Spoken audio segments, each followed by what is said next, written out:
채널아 캐치.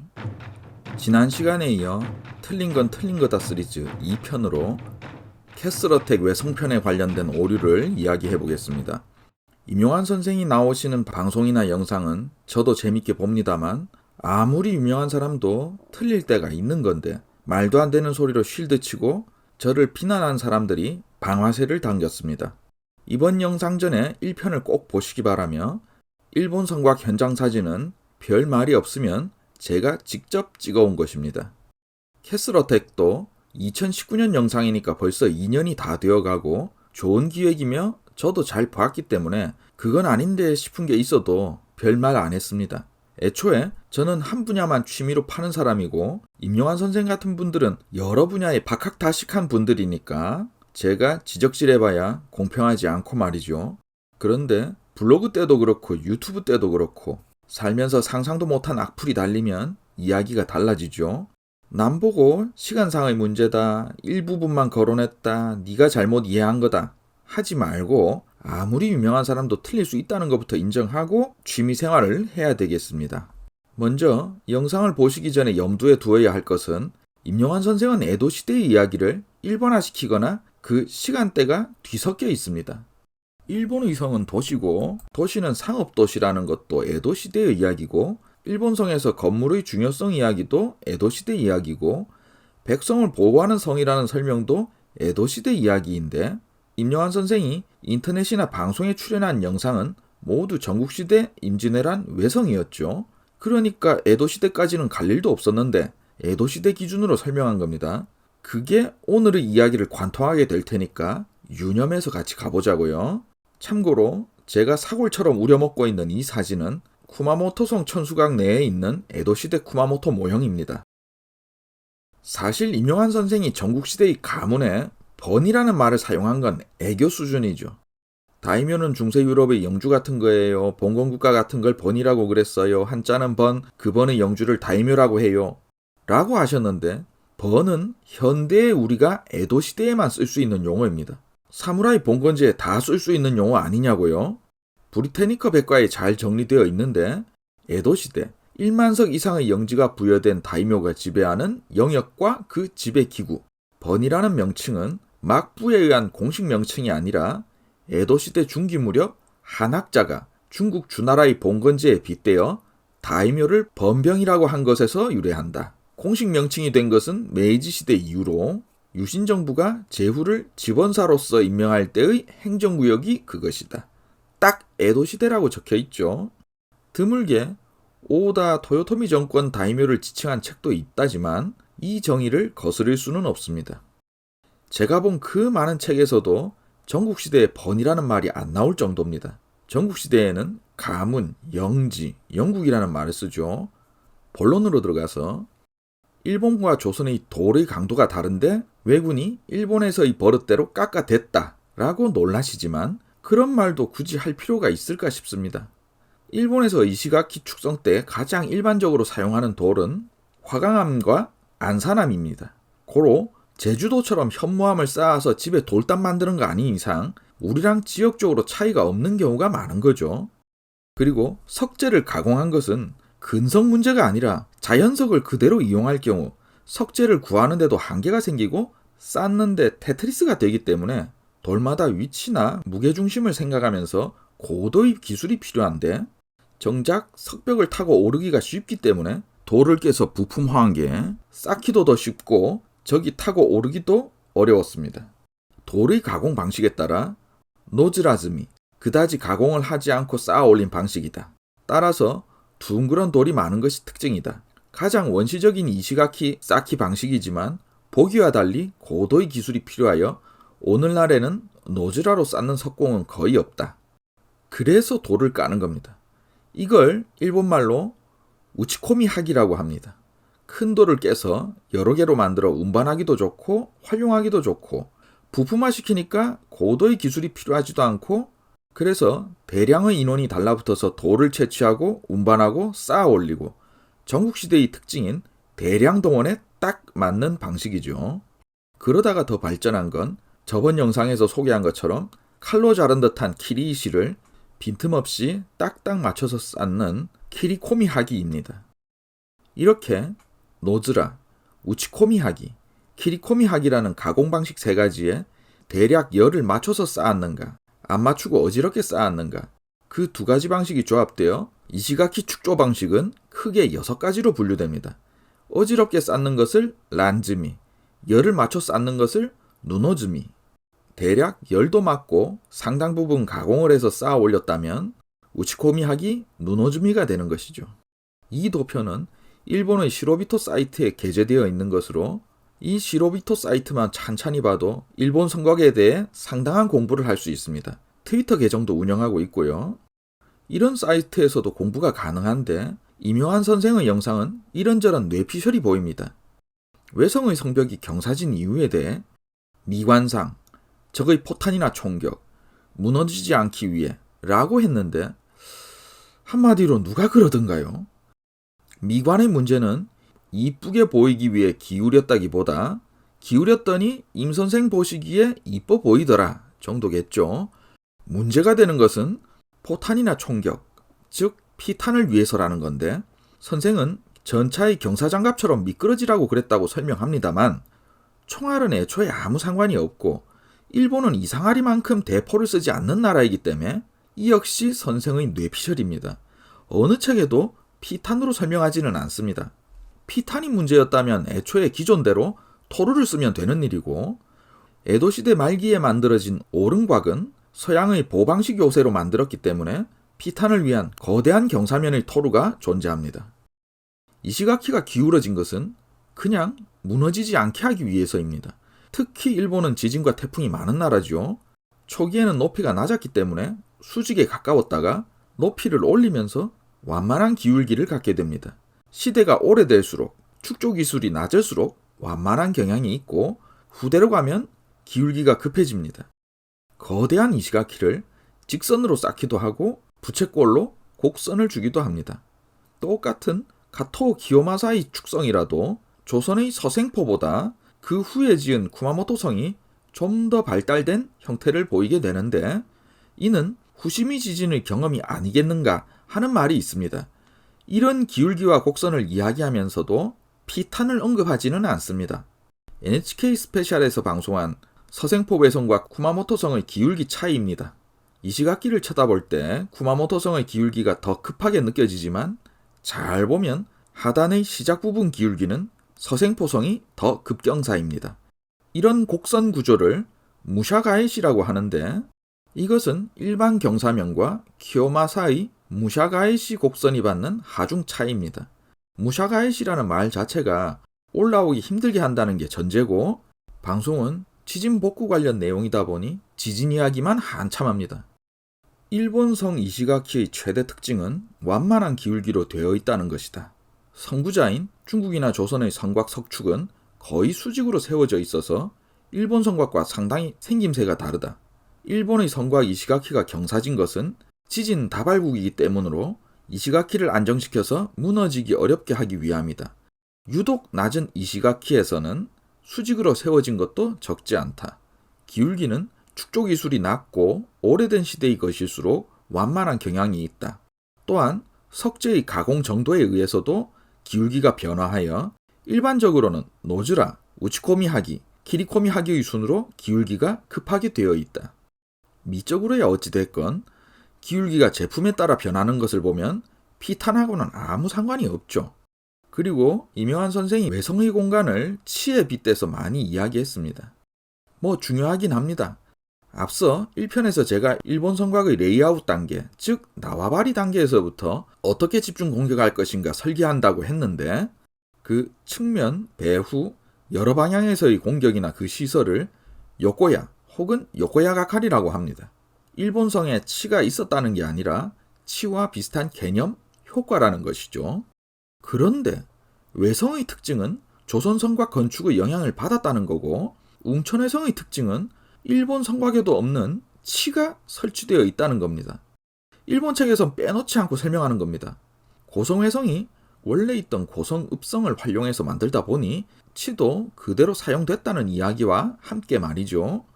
그리고 웅천외성은 노보리 이시가키라고 해서 산을 따라 올라가는 세로 방향 이시가키가 특징입니다. 수직으로 쌓아 올리는 이시가키이지만 수평적인 공간을 위해서 만드는 건데 노보리 이시가키는 세로로 올라갑니다.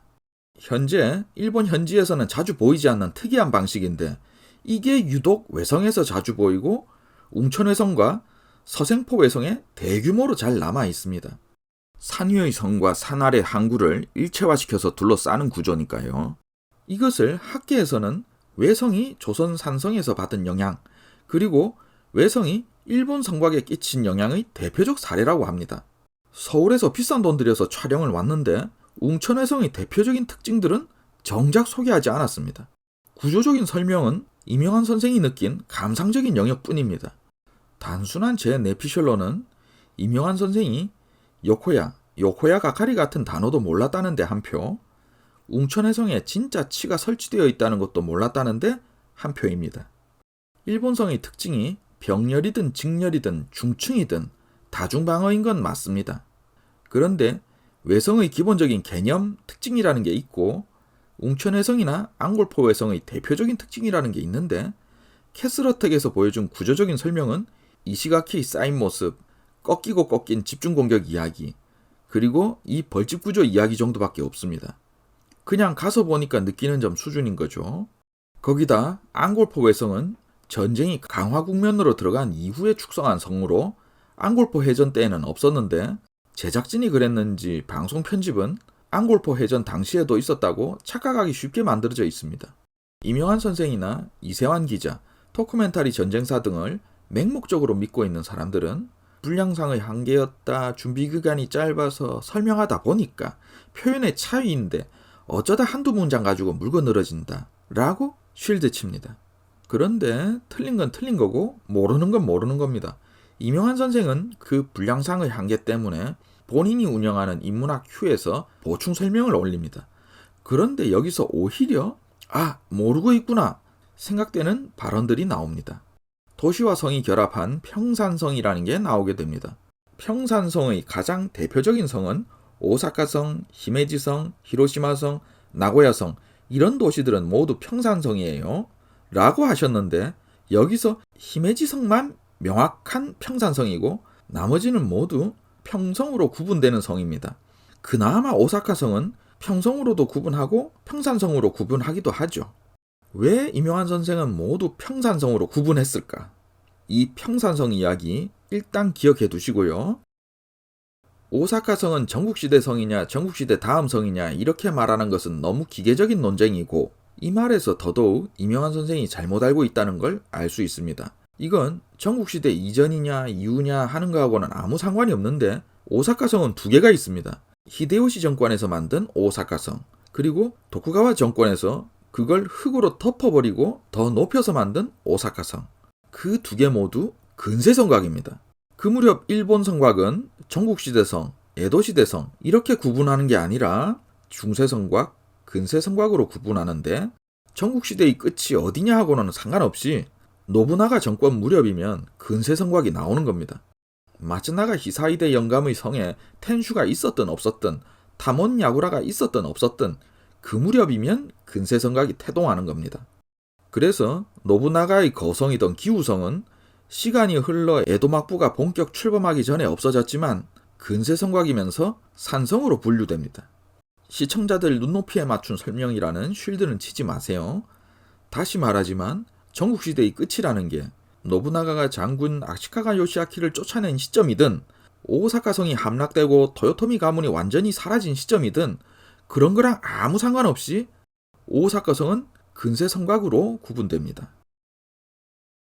그 노부나가 정권, 히데요시 정권의 근세성곽 탄생과 세키가하라를 전후해서 영주들이 세영지에 우르르 성을 쌓는 케이초 축성 러쉬를 통한 에도시대 근세성곽의 완성, 그 사이의 과도기에 위치하는 것이 조선에 쌓은 외성입니다.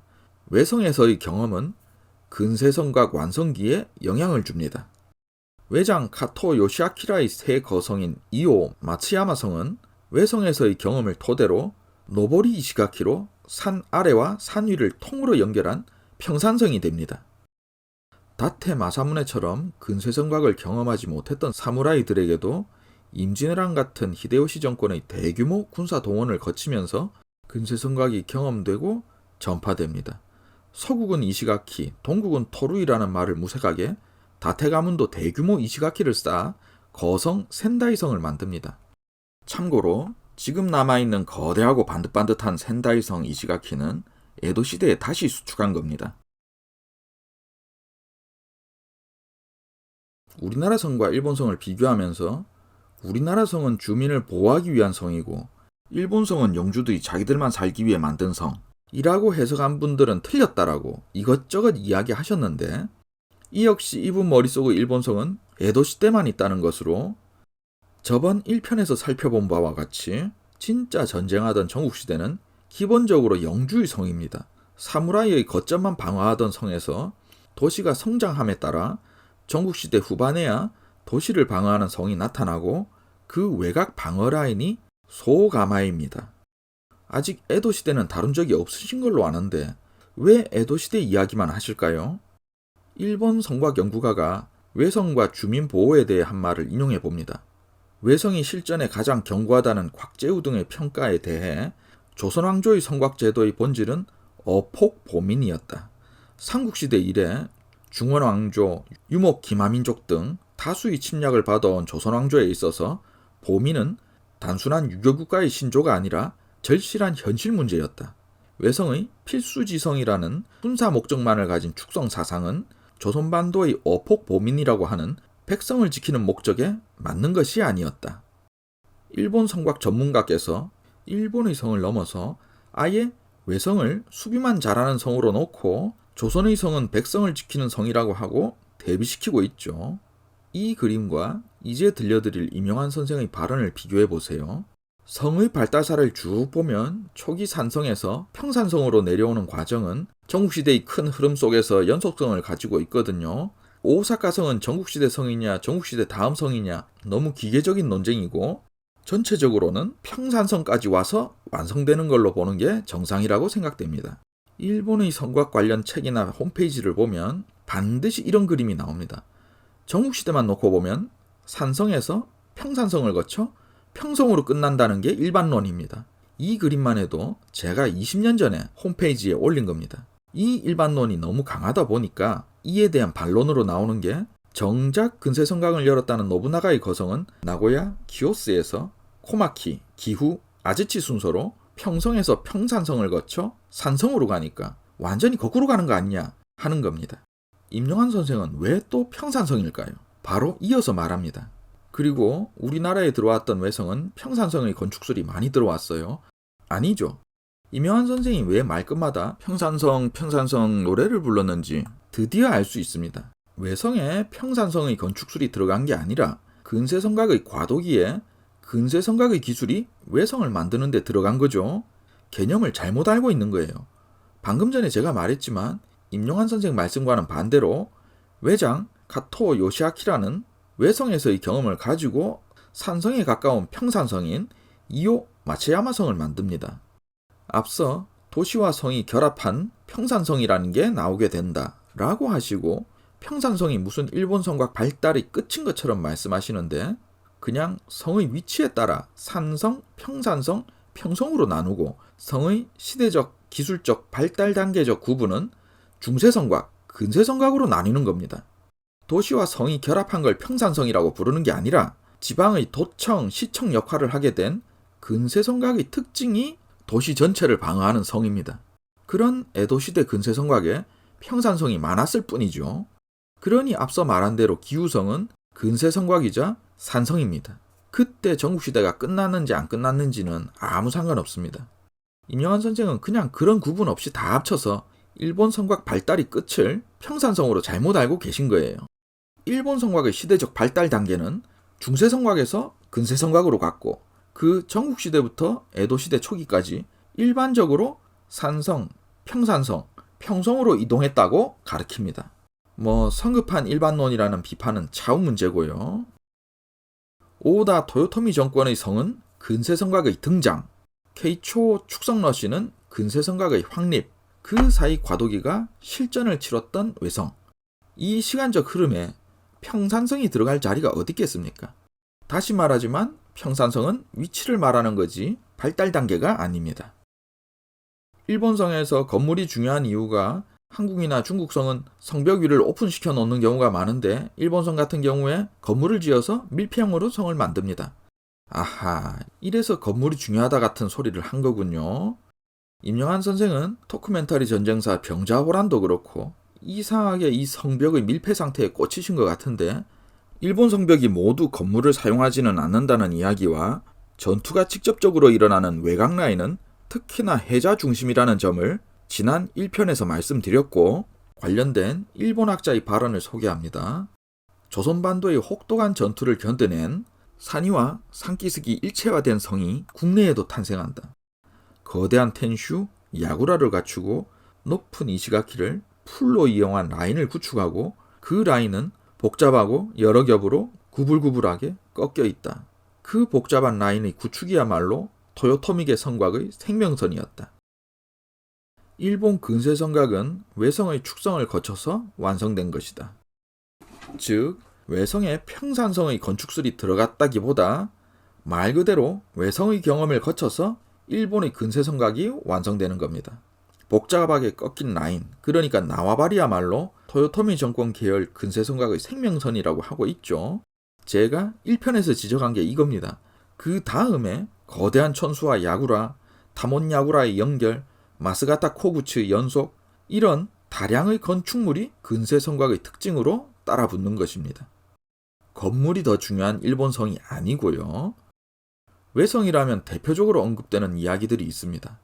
외성이 조선의 성을 활용했거나 그 석재를 활용했다던가 아니면 조선의 성을 그대로 활용하기 힘들어서 외성을 별도로 축성했다던가 출격 거점으로서의 외성, 중계기지로서의 외성이라든가 일본 성곽은 네트워크를 형성하기 때문에 함락되기 힘들다던가 예를 들어 사천구원, 울산구원, 웅천외성이 본성이고 안골포외성, 명동외성이 동서의 말단지성이라는 개념 아니면 웅천외성이 서생포 다음 가는 규모라든가 웅천외성 천수대가 외성 중 최대 규모라든가 웅천과 안골포에 조선의 치가 도입되어 있다던가 노보리 이시가키가 만들어졌다던가 이런 이야기들이 책이나 논문을 채우고 있습니다. 그런데 이런 이야기는 하나도 안 나오고 현장의 감상적인 이야기로만 채워진 거 아닌가 하는 아쉬움이 있습니다. 물론 저도 인터넷에 역사 개념을 정리해서 올릴 때 저 역시 시간에 쫓기고 틀릴 가능성이 언제나 있고 여러 측면 중에서 하나를 택해서 요점만 전달하게 되는 한계가 있습니다. 하지만 이 틀린 건 틀린 거다 시리즈는 그런 것을 감안하고 이야기하는 것입니다. 성곽이나 외성에 대한 이야기는 기회가 될 때 더 자세하게 이야기하기로 하고 비합리적인 쉴드나 악플이 계속되면 틀린 건 틀린 거다 시리즈를 또 꺼내보도록 하겠습니다. 감사합니다.